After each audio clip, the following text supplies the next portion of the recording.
Tok Ketua sekolahkan isteri orang dicekuk buat maksiat dalam kampung.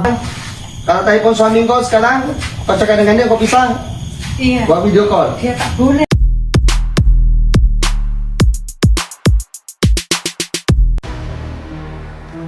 Seorang wanita dipercayai warga Indonesia ditangkap melakukan maksiat bersama seorang lelaki di Kampung Kancong Darat, Kuala Langat, Selangor. Dalam operasi pencegahan maksiat yang dijalankan Ketua Kampung Kancong Darat bersama pasukan komuniti, sepasang kekasih ditahan kerana melakukan hubungan haram di dalam kawasan kampung. Wanita berkenaan yang masih bersuami serta seorang lelaki yang masih bujang diberikan nasihat serta teguran oleh Ketua Kampung Tok Hakim Zakaria. Bagaimanapun, wanita itu mendakwa sudah berpisah dengan suaminya, namun Tok Hakim memberitahu itu bukanlah alasan untuk melakukan maksiat.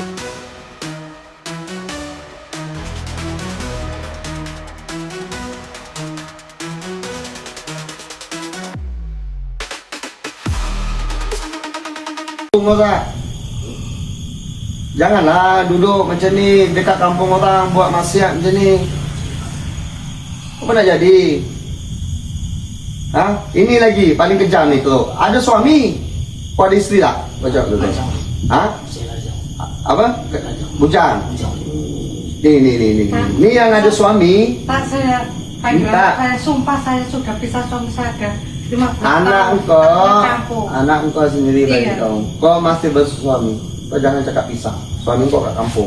Memang pisah ranjang, saya sudah cakap dia. Sekarang kalau telefon suami kau sekarang, kau cakap dengan dia, kau pisah. Iya. Buat video call. Dia tak boleh. Nih, tengok. Ha? Dia tak pernah bertemu Habis sama saya. jadi buat maksiat.